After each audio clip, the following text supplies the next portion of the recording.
자, 이번 시간은 11번 문제 한번 보십니다.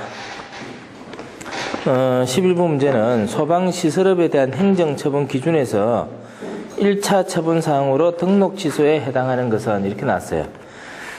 소방시설업을 영위하다가 법령을 위반하게 되면은 그 위반사항에 대해서 행정처분을 하게 돼 있어요. 행정처분을 하게 되는데 그 행정처분은 영업의 정지나 아니면은 시정명령 또는 영업 취소, 등록 취소 요런 어떤 처분을 할 수가 있어요. 그게 이제 행정처분이라 그러는데, 그래서 그 밑에 해설해 보시면은 공사법 제9조 1항에 보면은 소방시설업 등록의 취소와 영업 정지 이렇게 돼 있어요. 그래서 위반한 정도가 크면은 등록했던 것을 무효화하는 그런 절차가 나타나요. 그게 이제 취소라고 하는 거고, 또 이제 그게 경미하면은 위반한 사항에 대해서 시정할 수 있도록 명령을 내려요. 시정명령. 또 뿐만 아니라 영업 정지 명령을 내려요. 영업 정지 명령. 이렇게 하는데, 이때는 이제 위반한 정도에 따라서 순차적으로 처분이 이제 가해집니다. 이 중에서 가장 경미한 처분이 시정명령이에요. 시정명령. 그 다음에 이제 영업 정지고, 가장 강력한 게 뭐예요? 등록 취소예요. 등록 취소. 그러면 이제 실제로 그에 대한 처분은 어떻게 하느냐? 이 역시 법률에 규정이 되어 있어요. 행정처분의 기준이라 해서 각각의 위반 항목에 대해서 어떤 정도의 위반을 했을 때 시정명령을 내리고 어떤 정도 위반했을 때는 영업정지 처분을 하고 하는 거 역시 법률의 기준이 정해져 있어요. 그런데 이제 지금 이 문제는 그까지 갈 필요가 없는 거예요. 그까지 갈 필요가 없고 요 중에서 이제 선택을 하게 되는데, 자, 그래서 거기 보시면은 해설을 안 보여요. 해설을 보면은 시도지사는 소방시설업자가 다음 각 호의 어느 하나에 해당하면은, 다음 각 호라고 하는 것은 오른쪽 페이지에 1호부터 26호까지가 나와 있어요. 1호부터 26호까지 거기에 해당하면은 안전행정부령으로 정하는 바에 따라서 그 등록을 취소하거나, 자, 등록을 취소하거나 하는 것은 첫 번째 이제 취소 처분이 가능하다는 거예요. 취소하거나 했거든요. 취소하거나 하는 것은 우리가 영어로 표현할 때 또는이에요. 또는 오와. 취소하거나 아니면은 취소를 해도 되고, 아니면은 시정명령이나 그다음에 영업 정지 명령, 자, 요걸 내릴 수가 있어요. 그래서 오화라고 하는 것은 뭐냐면은 요 처분을 해도 할 수도 있고 요 처분을 할 수도 있다는 거예요. 둘 중에 어느 하나를 할 수 있다는 거예요. 그럼 어떨 때 하느냐? 위반한 정도에 따라서 한다는 겁니다. 그래서 요게 이제 원칙적으로 나와 있고, 이제 구체적으로 뭐라고 나왔냐면은 그 다음에 보면 뭐가 나와요? 다만 이렇게 나오잖아요. 그죠? 다만. 이 다만이라고 하는 것은 법률에서 항상 어때요? 예외적 반전을 암시하는 거라 그랬어요. 예외적 반전을. 다만 뒤를 잘 봐야 돼요. 자, 다만 1호, 그죠? 그 다음에 3호 또는 7호 세 가지입니다. 1에 해당하거나 3에 해당하거나 7에 해당하거나. 그럼 1이 뭐예요? 1이 거짓이나 그 밖의 부정한 방법. 3호가 뭐예요? 제5조 각호의 등록 결격 사유에 해당하거나, 7호에 가보시면은 8조 2항을 위반하여 영업 정지 기간 중에 설계, 시공 또는 감리를 한 경우, 그 세 가지 경우에는 여기에 대한 예외 규정이 적용되겠다는 거예요. 여기에 대한 예외 규정. 그럼 그 예외 규정은 뭐냐면은 그 등록을 취소하여야 한다. 이렇게 나와 있어요. 취소하여야 한다. 그러면 요 위에서는 어떻게 나와 있냐면요. 위에서는 보세요. 취소하거나 시정명령이나 영업정지명령을 뭐라고 해서 할 수 있다라고 나와 있죠. 할 수 있다 이렇게 나와 있는데, 다만 뒤에는 취소하여야 한다 이렇게 나와 있어요. 다만 뒤에는. 그러면 이제 이 다만이라는 표현이 어떠한 조건을 가져오게 되느냐 하면은, 취소나 시정명령이나 정지명령 이 대신에 1, 2, 3에 해당할 때는 취소밖에 안 된다는 얘기예요. 그 다음에 여기 오화라고 나왔기 때문에 이거는 이것도 가능하기 때문에 할 수 있다라고 표현해요. 근데 여기서는 그게 아니고 어때요? 하여야 한다라고 되어 있어요. 반드시 취소해야 됩니다. 반드시. 그래서 1호, 3호, 7호를 위반하게 되면은 1차 처분에서 바로 취소 처분을 해버려요. 그래서 이게 가장 어때요?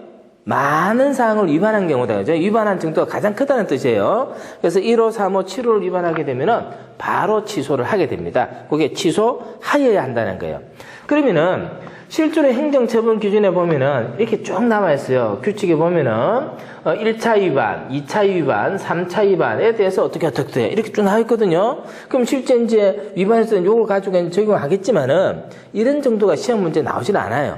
나오질 않고 여기서 나온 것처럼 원칙적으로 취소 처분이나 시정명령이나 영업정지 명령 중에 어떤 하나를 할 수가 있는데 반드시 취소해야 되는 세 가지는 가장 위반한 정도가 심한 정도이기 때문에 요 세 가지만 기억을 하면 돼요. 그죠? 요 세 가지만. 그래서 그걸 묻는 문제예요.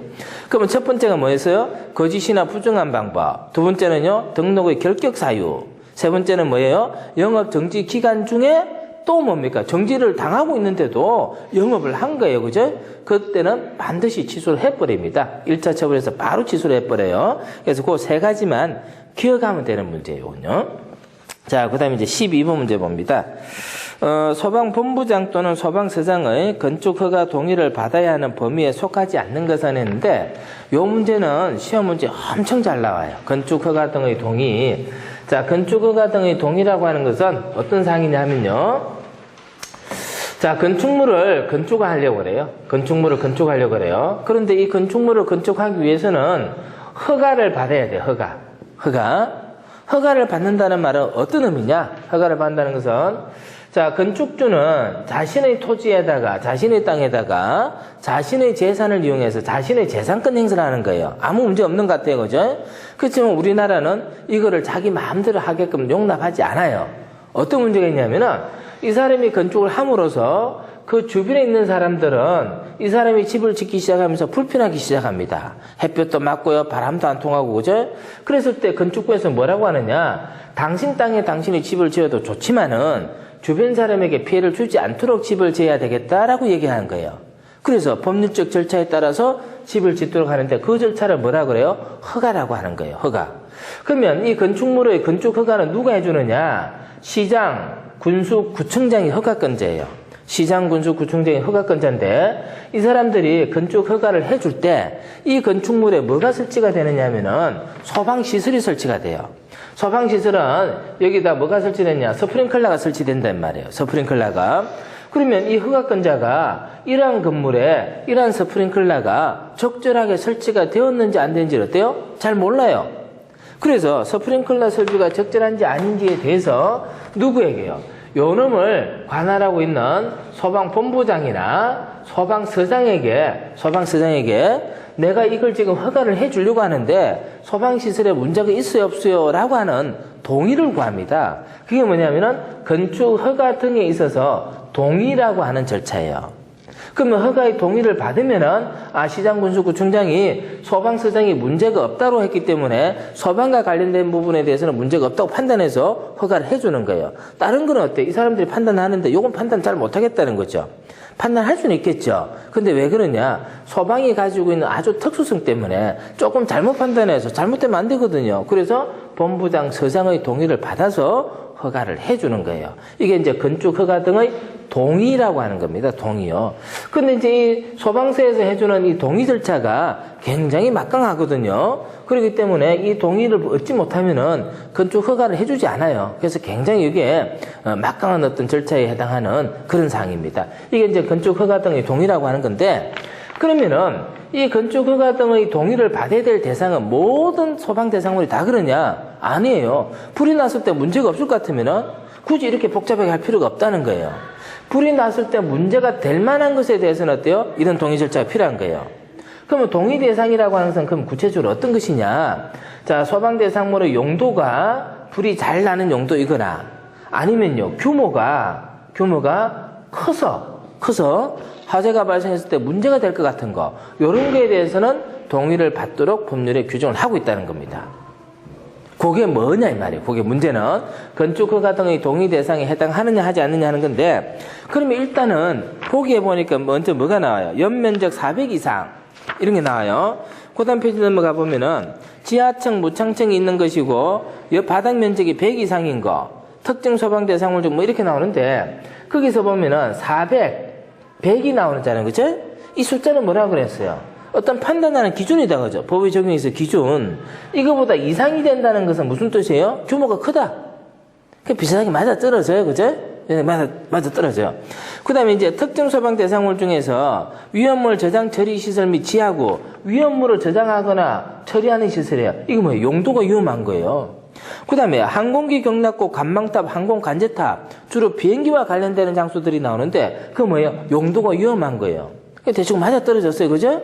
그러면 결국은, 동의 대상은 용도가 위험하거나 아니면 규모가 큰 곳에는 동의를 받아야 되구나. 그래서 허가를 해주거나. 이렇게 됐어요.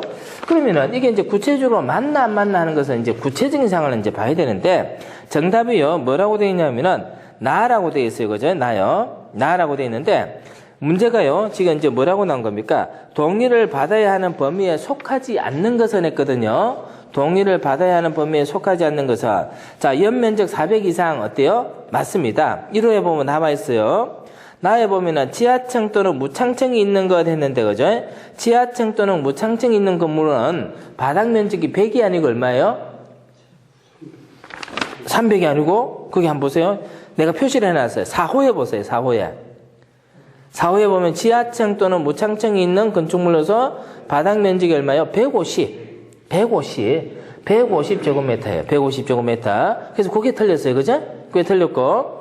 특정 소방 대상물 중 위험물 저장 및 처리 시설 및 지하구, 항공기 이렇게 나오는데, 그러면 이제, 요런 문제를 보고 이제 어떤 판단을 우리가 해볼 수 있어야 되느냐 하면은, 이제 우리는 결국에 이제 문제를 풀어야 돼요. 그죠? 문제를 풀어야 되는데, 객관식 문제에서는 항상 뭐가 문제된 데서, 요런 숫자들이 기준이 되기 때문에 숫자를 바꾸면 어때요? 기준이 틀려지기 때문에 항상 숫자를 판단하는 문제가 나와요.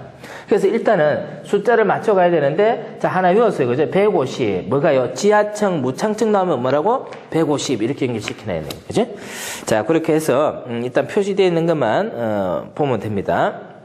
자, 그 다음에 13번 문제 갑니다. 소방안전관리자를 두어야 할 특정 소방 대상물로서 1급 소방안전관리 대상물의 기준으로 옳은 것은 이렇게 했습니다. 소방안전관리 대상물 1급 이렇게 했습니다. 1급.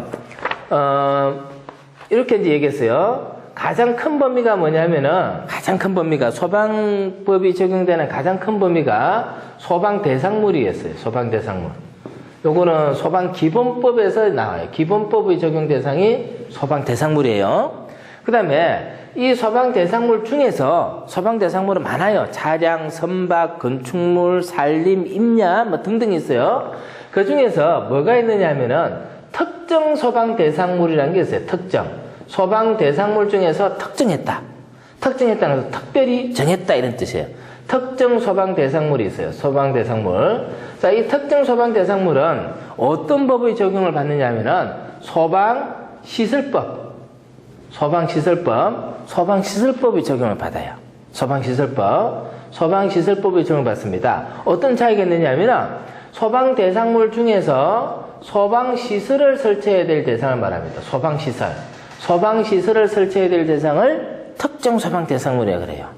자, 그 다음에 이 특정 소방 대상물 안에는 다시 뭐가 있느냐 하면은 규모가 큰 것은 그냥 가만히 내버려두면 안 되고요. 거기에 대한 안전관리를 해야 되는 거예요. 그래서 이 범위 안에는 특급, 1급, 2급의 뭐가 있느냐 하면은 소방안전관리 대상물이 있습니다. 소방안전관리 대상물.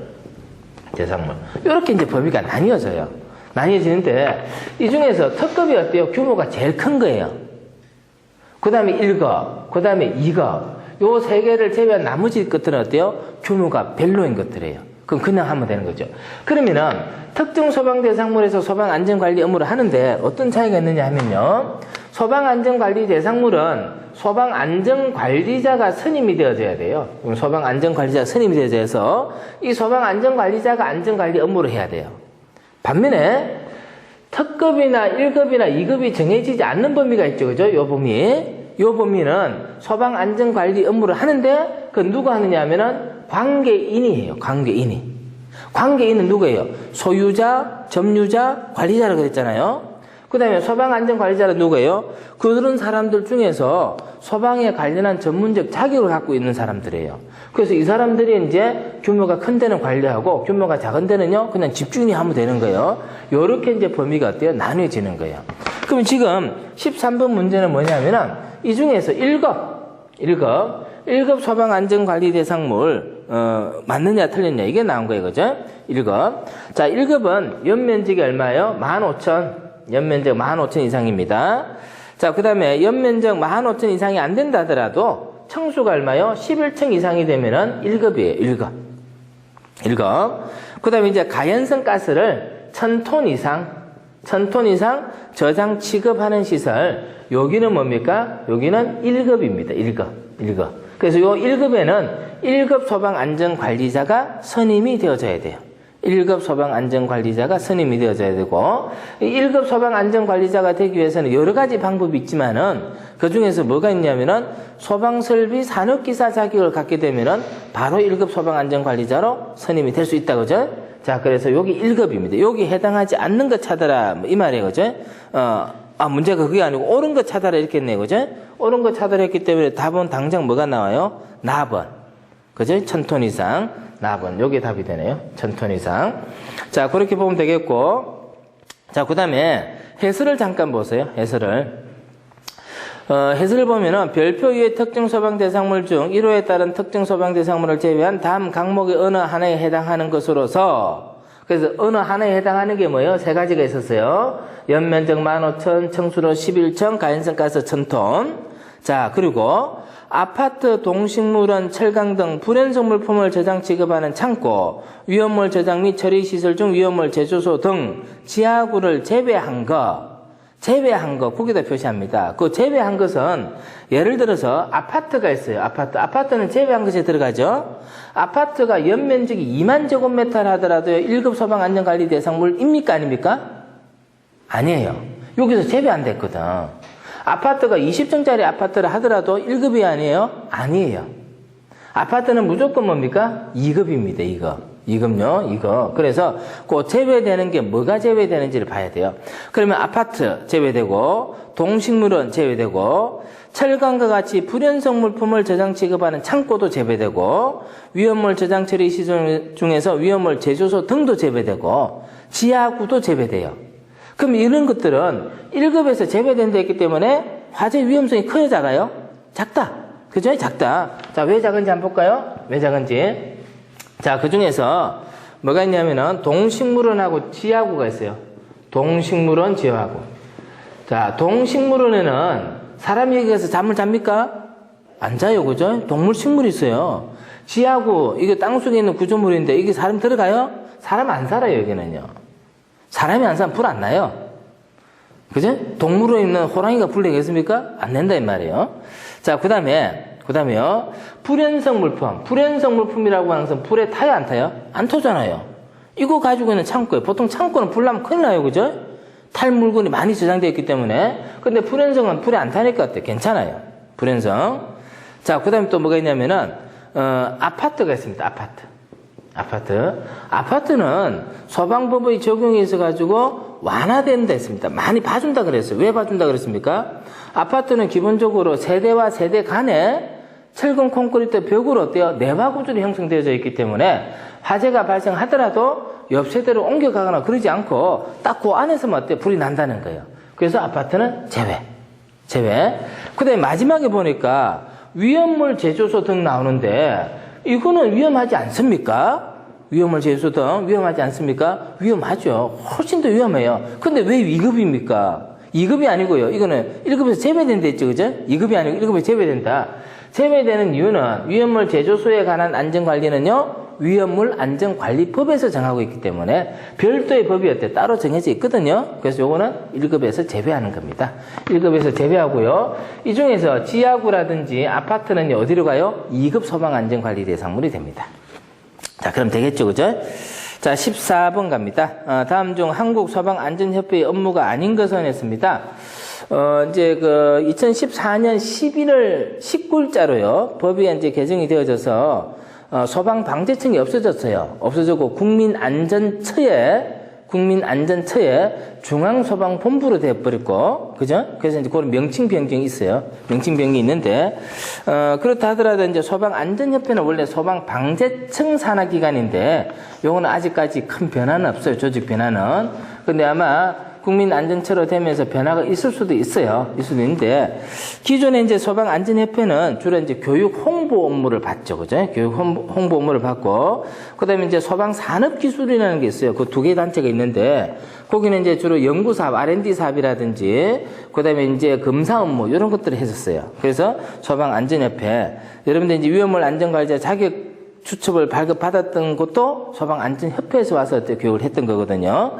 그래서 그 협회의 업무가 아닌 것 했거든요. 아닌 것 했기 때문에 교육, 그죠? 그 다음에 간행물 발간, 홍보, 이런 게 맞고, 위험물 탱크 성능시험, 이건 누가 할까요? 소방산업기술원. 기술원에서 합니다. 그래서 줄여서 협회 또는 기술원, 이렇게 이제 얘기를 하거든요. 뭐, 그거는, 아주 간단한 문제 같아요. 자, 15번. 다음 중 소화활동설비가 아닌 거, 이거요, 기억하고 있죠, 그죠? 소화활동설비 6가지 있었잖아요. 그 6가지는 반드시 어때요? 기억을 해야 된다 그랬는데, 6가지 뭐가 있는지 한번 볼까요? 먼저 연결, 송수관 설비. 그 다음에 연결, 살수 설비. 그 다음에 연소, 방지 설비. 연자가 3개 쭉 나왔어요, 그죠? 그 다음에 재연 설비. 그 다음에 무선통신 보조 설비. 무선통신 보조 설비. 그 다음에 비상 콘센트 설비. 요거잖아요. 이 6개. 이 6개는 꼭 기억을 해야 돼요. 꼭 기억해야 돼요. 그래서 거기에 해당하지 않는 거 찾는 거니까 답은 뭐예요? 답은 비상방송 설비. 비상방송 설비는 경보 설비에 들어가요. 그죠? 연결 송수관 설비. 연결 살수 설비. 연소 방지 설비. 재연 설비. 무선통신 보조 설비. 비상 콘센트 설비. 비상 콘센트 설비요. 자, 그렇게 6개입니다. 6개요. 꼭 기억을 해야 돼요. 그죠? 시험 문제 여러 군데서 여러 범위에 걸쳐서요. 문제가 잘 나와요. 그요. 예를 들어서 경보 설비에 해당하지 않는 것 해도 이게 답이 되고요. 소화 설비에 해당하지 않는 것 해도 이게 답이 되고요. 그래서 여기에 관해서는 문제가 많이 그런다니까 오늘 꼭 기억을 하도록 합니다. 자, 16번 문제요.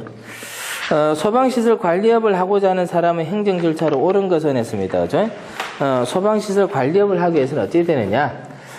소방에는 관련되는 업이요, 전부 5개가 있어요. 5개가. 자, 5개 업이 어떤 게 있냐면은, 제일 먼저 이제 소방시설법에서요, 방염업이 있어요. 방염업.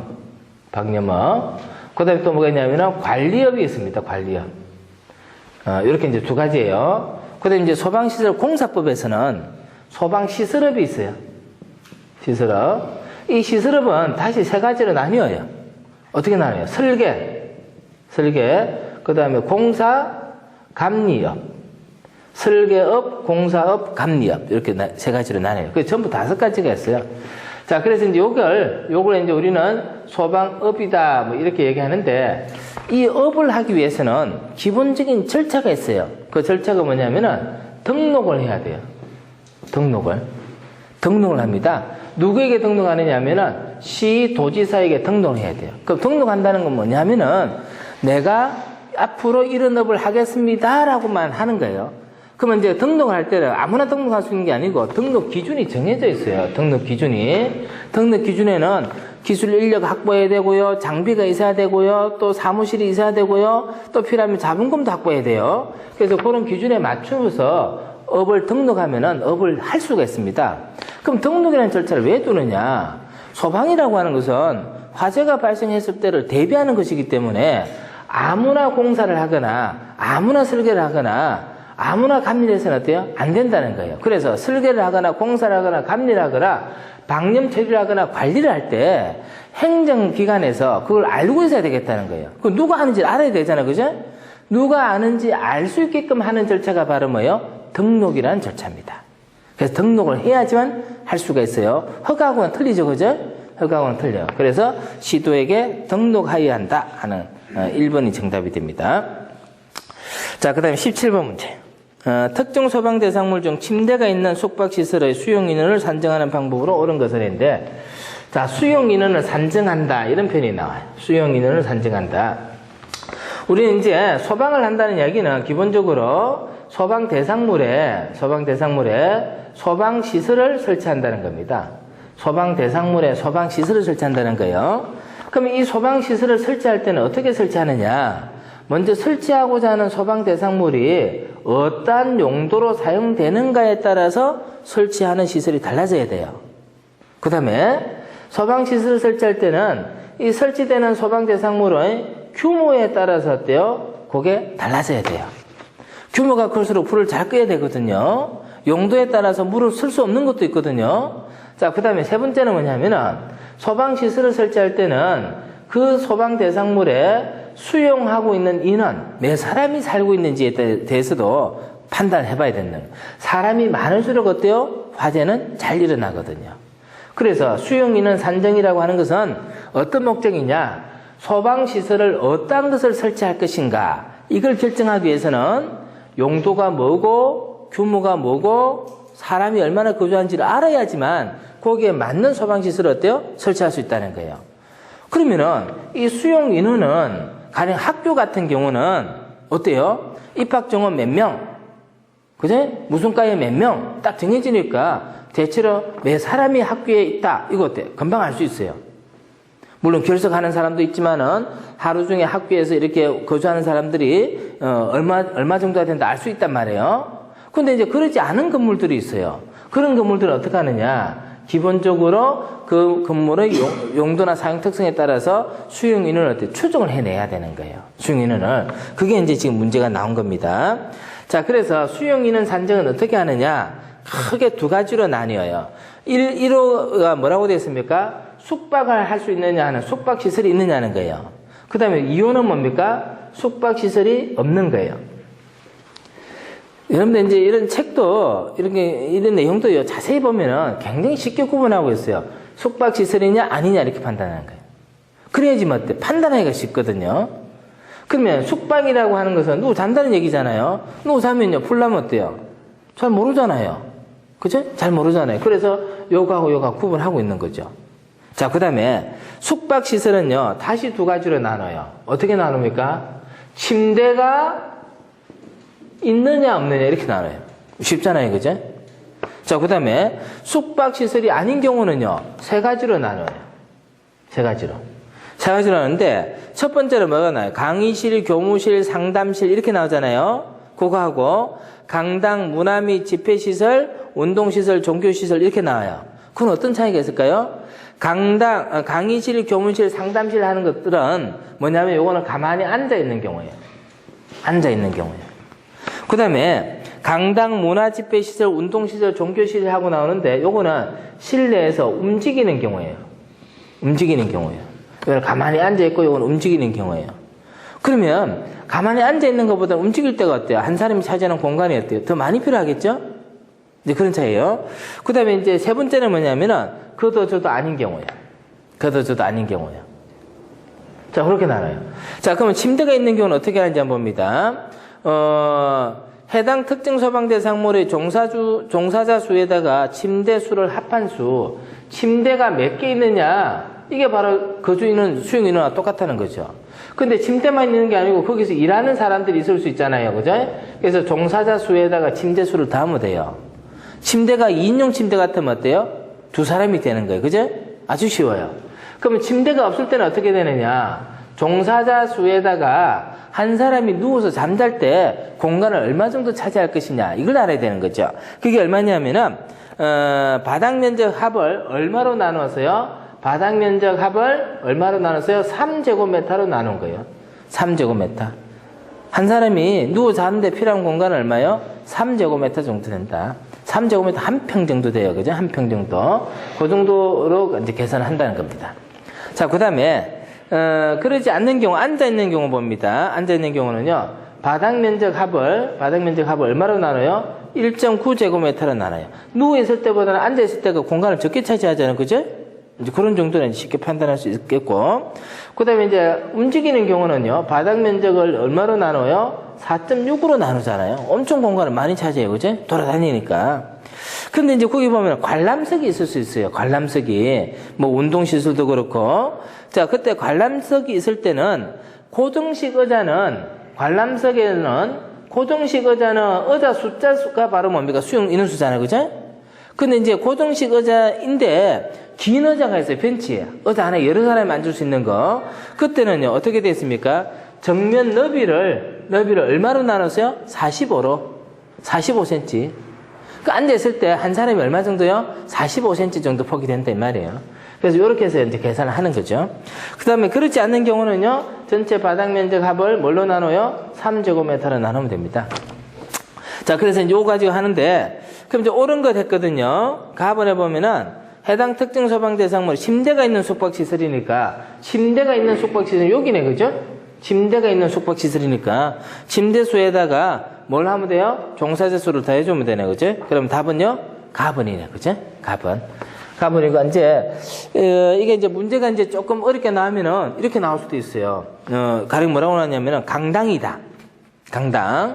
바닥 면적 합은 얼마다. 그리고 관람석이 있다. 관람석에 긴 의자가 놓여져 있는데 의자 하나 길이는 1m다. 1m. 그런 의자 100개가 있다. 그러면 거기 수용인을 계산해 보세요. 이렇게 나올 수 있잖아요. 그죠?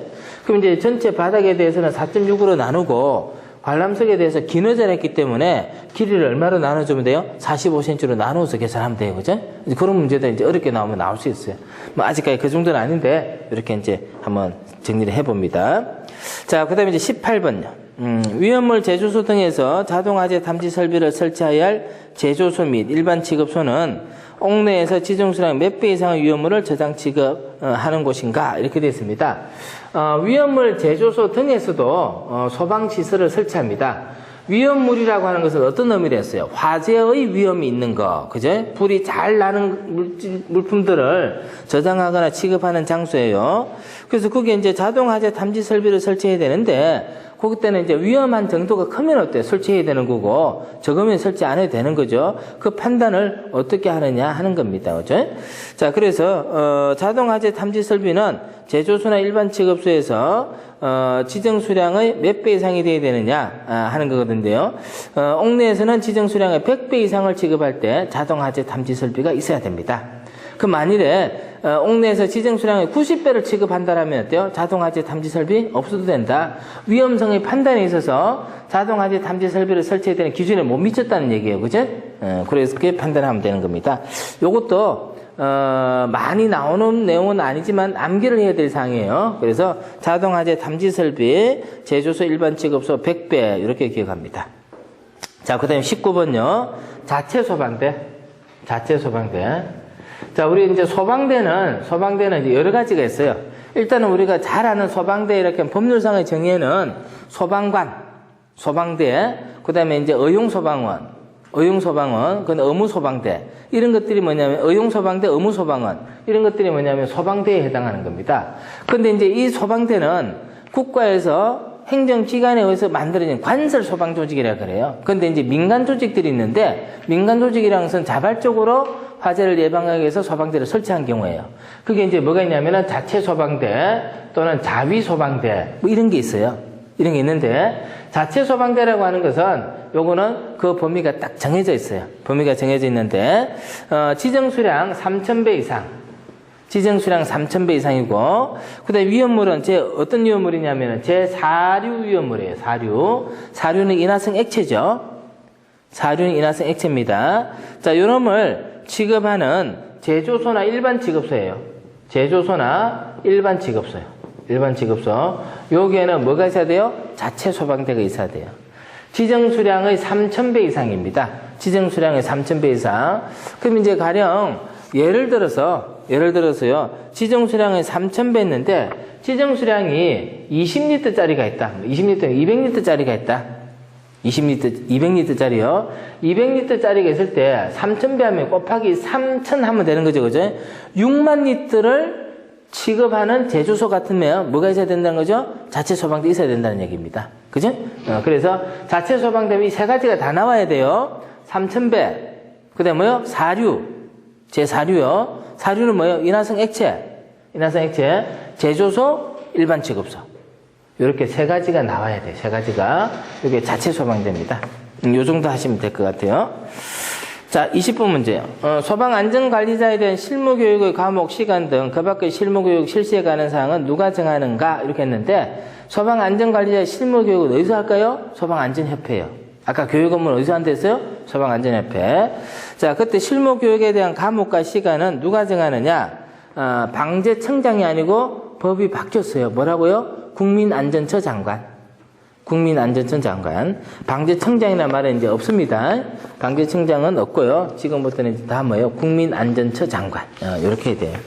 그래서 지금은 그 자료는 그렇게 되어 있는데 다시 다 수정을 해 놓을 거예요. 수정해 놓아서 올려놓도록 할 테니까요. 그렇게 보시면 됩니다. 자, 그렇게 해서 2013년 6월 2일 날 시행했던 문제는 다 그렇게 정리한 걸로 하겠습니다.